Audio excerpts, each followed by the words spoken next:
We want to make sure that those that are receiving taxpayer dollars are actually in good standing with our state government before they get a dollar. America, Minnesota just gave us a master class on how Democratic leadership creates a culture of corruption and incompetence. We've got witness tampering in the massive Feeding Our Future fraud case, over $600 million in federal energy grants yanked away because of poor oversight, and millions more going to nonprofits that aren't even properly registered with the state. This isn't just government failure. This is what happens when you elect people who care more about virtue signaling than actually governing.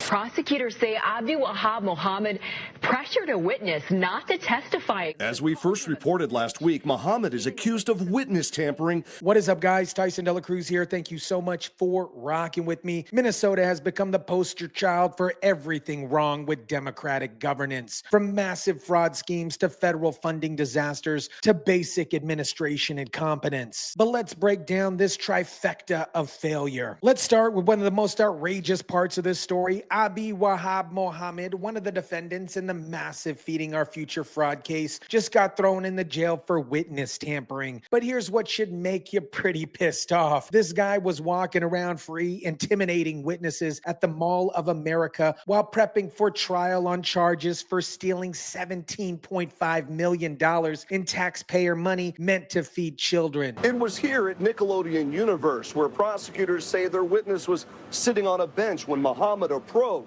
stood over her, called her a snitch, and made her promise not to testify. Think about this for a second. This criminal was so brazen, he approached a witness at a family entertainment center, stood over her like a mob enforcer, called her a snitch, and demanded she promise not to testify against him. This is organized crime behavior happening in broad daylight in Minnesota. One of those co-defendants told prosecutors Mohammed called them a snitch and made them promise not to testify against him. But here's the part that exposes Minnesota's complete failure of leadership. This isn't the first time we've seen witness intimidation in the Feeding Our Future case. Remember that attempted juror bribery where somebody dropped off $100,000 in cash at the juror's home? Prosecutors said it was something out of a mob movie.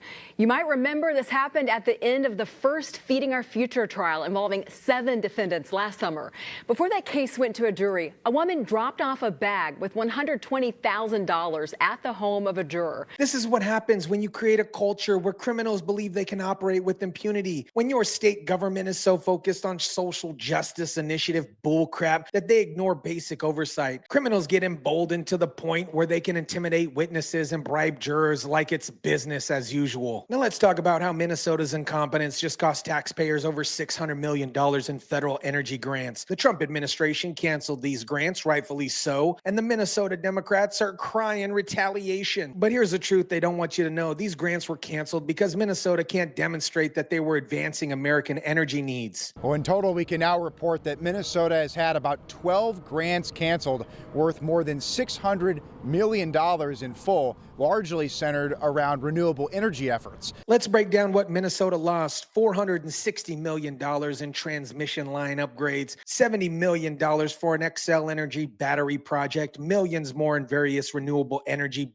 bojangle bullcrap, and even more funding for car sharing programs in East St. Paul. Yeah, you heard that right. They were using federal energy grants for car sharing programs. Energy Secretary Chris Wright was crystal clear about why these grants were terminated. They spent months reviewing the merits of these projects and determined that they didn't make any sense for American taxpayers. But Minnesota Democrats like Betty McCollum are calling it punitive and childish. Punitive?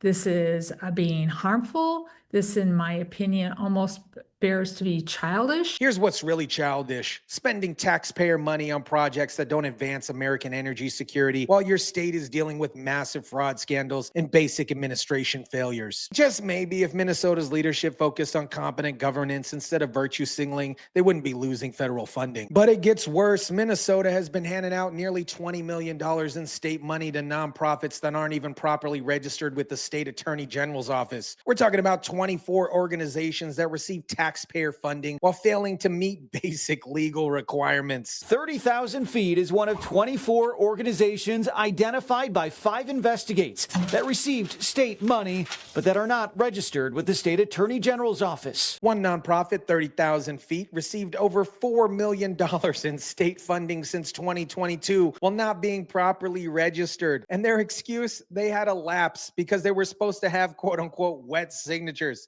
See, what happened was, that's government speak for we screwed up on the paperwork. We had lapse. I think we were supposed to have wet signatures. So by the time we figured out that we didn't have the wet signatures, we had lapsed within the AG office. But here's the most outrageous part. There's no law requiring lawmakers or state agencies to verify that nonprofits are properly registered before handing out taxpayer money. Think about that. Minnesota is writing checks to organizations without doing basic due diligence. In fact, we found there is no law that requires lawmakers or state agencies to verify first that a nonprofit is registered with the AG's office. 7 organizations never even responded to reporters asking about their registration status, including one called KJU that received over $700,000 and now appears to be completely missing in action. That's right, they took $750,000 in taxpayer money and then poof, just disappeared. Let's connect the dots here because this isn't just a series of unrelated failures. This is a pattern that reveals everything wrong with democratic governance in Minnesota. First scandal where you have criminals stole hundreds of millions of dollars meant to feed children, and they feel so entitled they're intimidating witnesses and bribing jurors. This happens because Minnesota's oversight was so weak that criminals can operate massive fraud schemes for years without detection. Second, you have the federal government pulling $600 million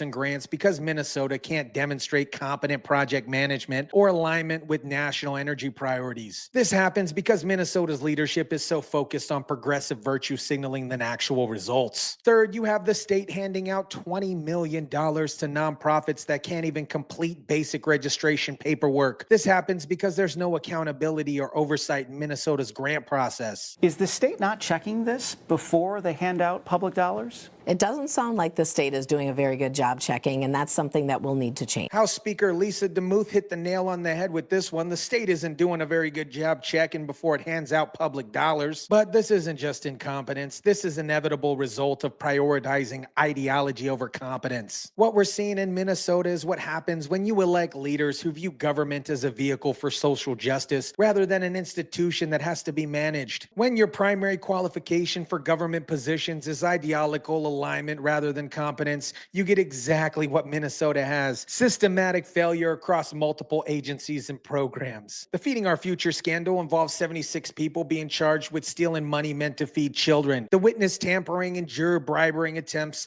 shows that criminals view Minnesota's justice system as a joke that they can simply manipulate. Prosecutors call him the chief document fabricator at S&S Catering, creating fake invoices and phony meal count sheets supported by made-up names of children he allegedly generated with a spreadsheet and the website listofrandomnames.com. The federal grant cancellation shows that even the federal government has lost confidence in Minnesota's ability to manage taxpayer resources effectively. When you're losing $600 million in federal funding, that's not retaliation. That is simply accountability. The nonprofit registration failure shows that Minnesota can't even handle basic administrative functions. When you're writing checks to organizations without verifying that they met legal requirements to even operate. But the real cost isn't financial. It's the complete erosion of public trust in government institutions. When criminals can operate massive fraud schemes, intimidate witnesses, and bribe jurors while the state hands out money to unregistered nonprofits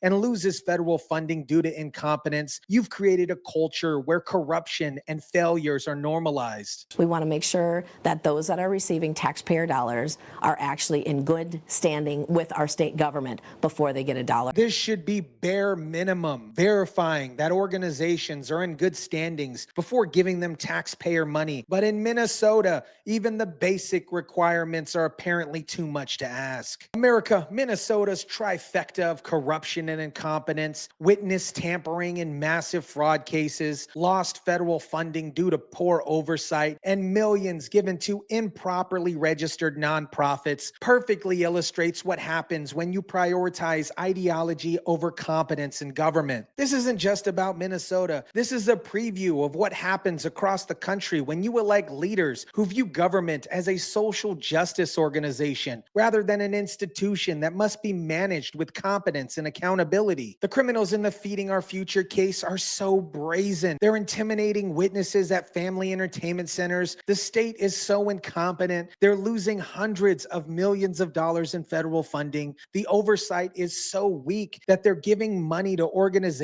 that can't complete paperwork. This is what democratic governance looks like in practice: corruption, incompetence, and a complete failure of basic governmental function. Minnesota taxpayers deserve better, and American taxpayers shouldn't have to subsidize this level of failure. The good news is that accountability is finally coming. Federal oversight is exposing the failures, investigative reporters are uncovering the scandals, and voters are finally starting to see the real cost of electing people based on ideology rather than competence. Let me know what you think about this. Drop it down in the comment section down below. Smash the like button if you kindly would. Share, subscribe, and as always, guys, I'll catch you on the next one.